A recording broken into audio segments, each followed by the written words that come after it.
এবার আপনি এখানে কাগজ দিন। এই দেখুন তো কিছু লেখা আছে কিনা, বুঝতে পারছেন? এখানে এবার আপনাদের কি লেখা রুপিস 60টি লেখা।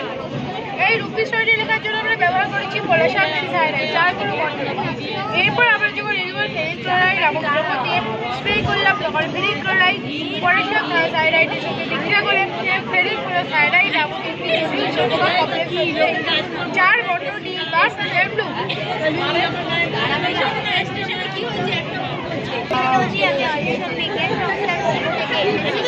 আজকে আমি আপনাদের রং বেরঙের আগুনের শিশু জ্বালিয়ে দেখাতে চলেছি।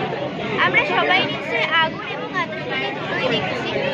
আতশবাজি বিভিন্ন রং বেরঙের হয়ে থাকে, অনেক কালারফুল হয়ে থাকে। আজকে আমি আপনার সাথে এরকম একটা রং বেরঙের আগুনের শিশু জ্বালিয়ে দেখাতে চলেছি। এটি হচ্ছে কপার সাইরাইড, এটি আগুনের শিখার সবুজ বর্ণ ধারণ করেছে। এটি হচ্ছে স্ট্রনসিয়াম ক্লোরাইড, এটি লাল বর্ণ ধারণ করেছে। আমাদের পৃথিবীতে এমন কিছু কিছু মৌল রয়েছে যেগুলো আগুনের শিখায় বিভিন্ন ধরনের বর্ণ ধারণ করেছে, যেমন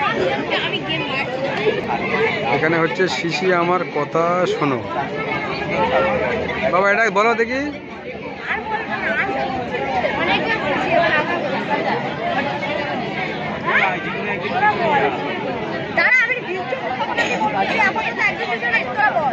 আমার কাছে একটা জাদু শিশি আছে, জোরে আমার কথা শুনে। যেমন শিশি তুই নিচে না, আরো জোরে। শিশি তুই উপরে ওঠ, শিশি তুই নিচে না, আবার উপরে ওঠ, মাঝখানে দাঁড়া শিশি, আবার নিচে নাম শিশি, মাঝখানে দাঁড়া শিশি, আবার উপরে ওঠ শিশি।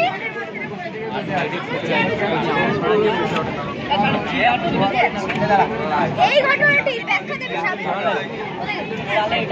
আসলে এখানে কোনো জাদু প্রয়োগ করা হয়নি, এখানে বিজ্ঞান প্রয়োগ করা হয়েছে। রোবোটা নামে একটা বল আছে যা শিশুকে ভাসতে সাহায্য করেছে। এবার যখন আমি এই বোতলটাকে চাপলাম, তখন শিশির ভেতরে বোতলের শিশিরে সামান্য জল ঢুকে গেল এবং শিশিটা নিচে নেমে এলো। আবার যখন আমি বোতলটাকে ছেড়ে দিলাম, তখন শিশির ভেতরে যে সামান্য জল ঢুকে সামান্য জল বেরিয়ে এলো এবং শিশু ওপরে উঠে এলো।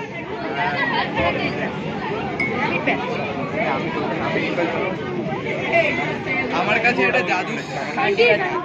আপনি কি আগ্নেয়গিরি দেখেছেন? এই বাবু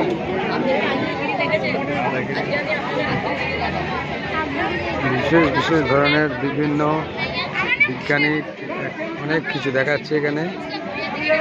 সমস্ত চারিদিকে ভিড়, শুধু ওই বিজ্ঞান ভঞ্জ দেখানো।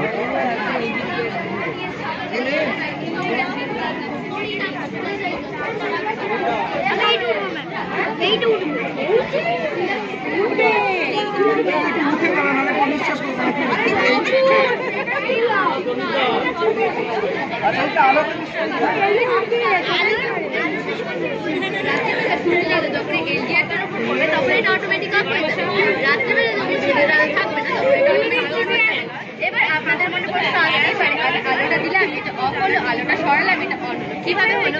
সূর্যের আলোয় যে অসংখ্য ফোটন কণাগুলো থাকে, ওই ফোটন কণাগুলো এলডিআর এর উপর পড়লে একটি নেগেটিভ আধান তৈরি করে। ওই নেগেটিভ আধানটা তারের মধ্যে ইলেকট্রিসিটি পাস হয়, সেটাকে পাস করায় না, বাস দেয়। ফলে এলইডিগুলো জ্বলে না। রাত্রেবেলা সূর্যের আলো থাকে না, ফোটন কণাগুলো এলডিআর এর উপর পড়ে, তারের মধ্যে যে ইলেকট্রিসিটি পাস হয়েছে ও সহজে পাস হতে পারে, সার্কিটটা কমপ্লিট হয়। ম্যানুয়ালি বারবার কাউকে এটা অন অফ করতে হয় না, ইলেকট্রিসিটি ওয়েস্ট হচ্ছে, ওটা সেভ হয়। ফিউচার জলকে পাইপলাইনের মাধ্যমে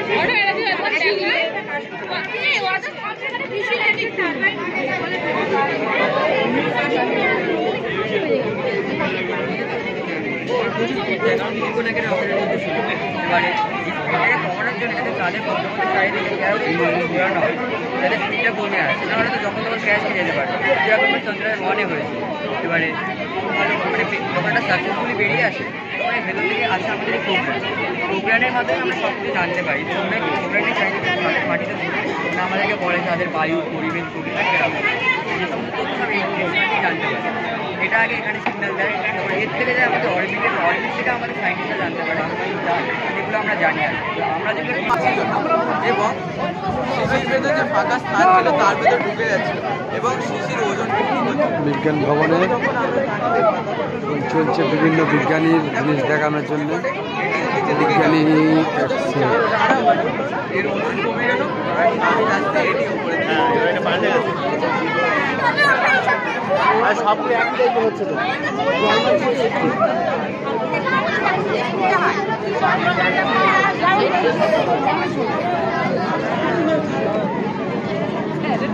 হ্যাঁ